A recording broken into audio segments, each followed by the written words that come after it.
Bueno, la audiencia que terminó el día sábado tuvo por objeto presentar una imputación contra muchos de los exdirectivos de Vicentín que ya estaban imputados y acusados desde hace un tiempo, y otras personas que no, que son nuevas.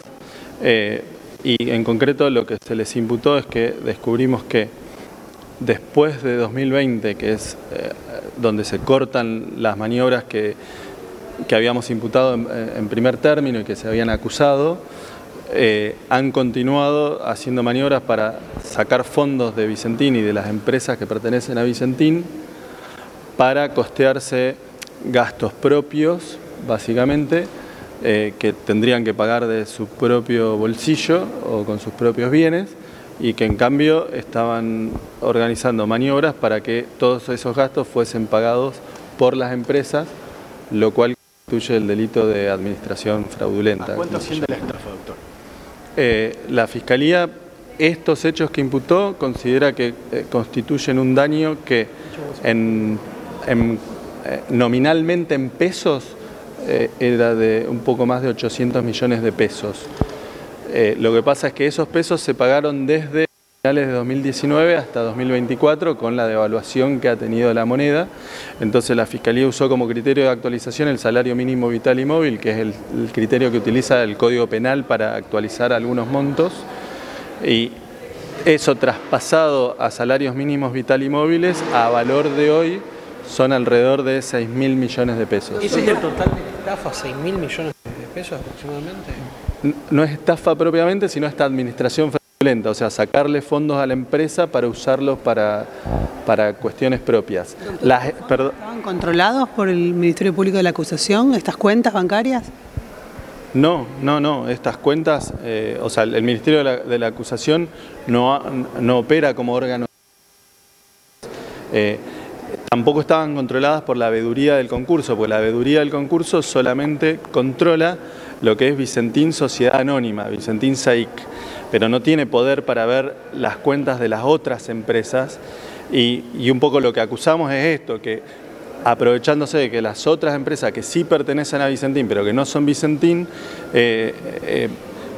digamos, los fondos fueron sacados preeminentemente de ese otro grupo de empresas, aprovechando la falta de control.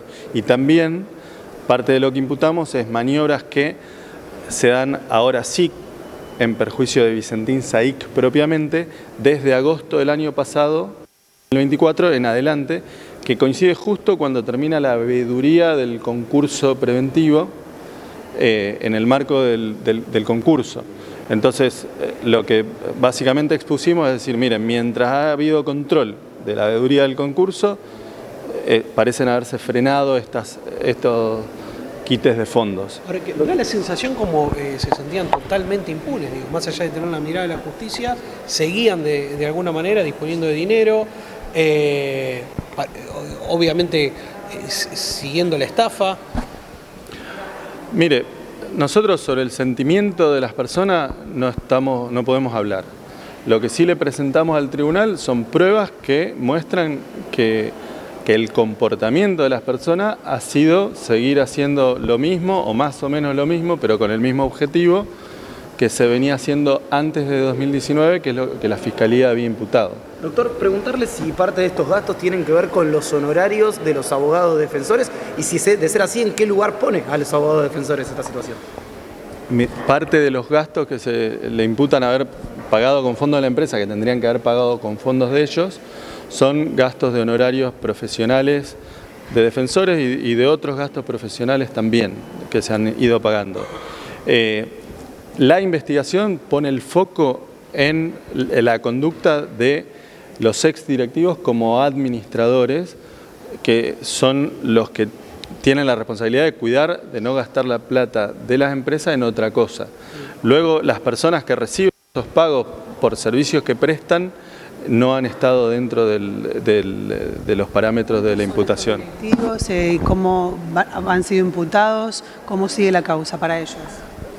Entre directivos actuales y exdirectivos se imputaron 19 personas, 13 de ellas exdirectivos ya estaban imputados por asociación ilícita, Ahora se les amplió la imputación y se agregaron otros 3 exdirectivos como imputados de la asociación ilícita, y también se imputaron a los 3 directivos actuales, presidente, vicepresidente y director del directorio actual de Vicentín SAIC, también como miembro de la organización ilícita. Entre todos son 19 personas. ¿Están detenidos, demorados algunos? ¿Cuál es la situación? No, se detuvo a 4 personas que eran los exdirectivos a los cuales la Fiscalía considera jefes de la asociación ilícita, que fue a las personas a las que se les pidió prisión preventiva. Esas personas, el tribunal dispuso la prisión preventiva y continúan detenidas por el plazo que ha fijado el tribunal. Las 15 restantes tienen medidas restrictivas de la libertad, no prisión preventiva, sino alternativas, que son que no pueden comunicarse con las personas que quedaron detenidas, que no pueden salir del país, que tienen que pagar una fianza cada uno, o cubrirlo de alguna manera con algún bien, y que tienen que presentarse mensualmente ante la Oficina de Gestión Judicial. ¿Cuál es el plazo de esa prisión preventiva? ¿Cuántos días estamos hablando? El plazo de la prisión preventiva fue dispuesto por 120 días, prorrogable automáticamente al vencimiento si la Fiscalía acusa antes, o sea, si pide la apertura del juicio antes. Y en el caso de las otras personas, las medidas alternativas a la prisión preventiva fueron por el término de ley. Doctor, ¿cómo notaron estas maniobras? ¿Cómo fue la investigación? El punto de partida de la investigación fue un allanamiento que realizó el doctor Moreno en el marco en diciembre de 2023, en el marco de una denuncia que hacían personas que son accionistas de Vicentín, que decían, mire, lo que hemos visto es que todavía las personas que habían estado en el poder en la empresa siguen ejerciendo el poder de la empresa y están usando fondos de la empresa para costearse gastos propios. Doctor, ¿cómo continúa la investigación? ¿Consideran que se puede elevar el monto en sí de lo que es la estafa? En realidad, digamos, está bastante determinado al momento con la actualización que expresó el doctor Narvaja, más los alrededor de 700 millones de dólares que forman la causa principal, que ya se encuentra acusada y esperando la celebración de audiencia preliminar. Entendemos que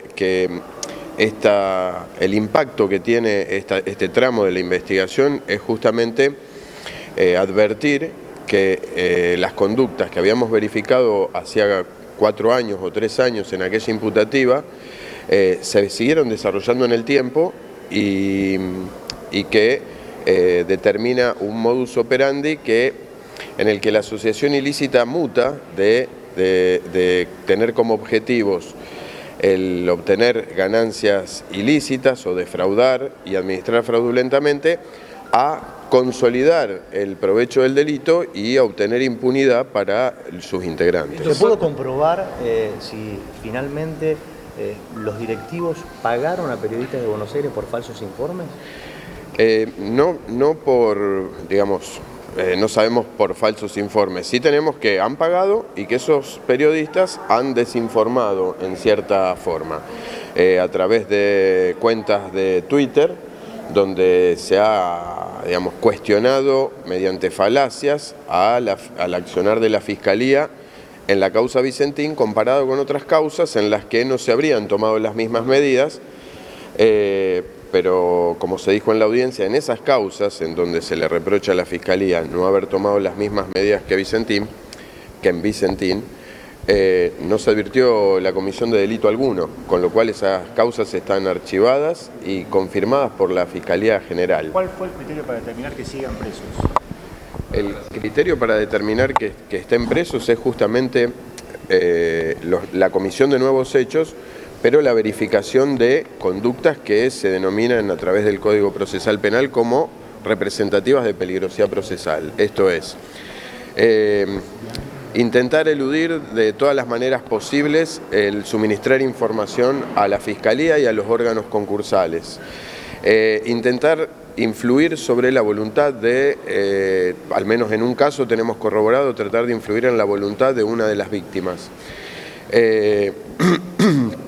En la actitud que los hoy acusados han demostrado, o imputados y acusados, han demostrado frente al daño. O sea, hay un perjuicio patrimonial de 700 millones de dólares y frente a este daño la actitud de las personas imputadas ha sido profundizar el daño y continuar en la comisión de hechos ilícitos. Doctor, no sé si es tal cual la denominación, la palabra que voy a expresar, pero digamos que parte de estos directivos se habrían autoechados, para decir de alguna manera, se expulsaron ellos mismos de la empresa y después hasta cobraron una indemnización. ¿Es así? Sí, en términos de derecho laboral hay un retiro por un mutuo acuerdo entre la patronal y ellos mismos. Lo curioso es que justamente sean ellos los jefes de la asociación ilícita quienes encabecen esta salida, cuando en realidad en la práctica tampoco están saliendo. Se advierte que continúan manejando el trámite de la empresa.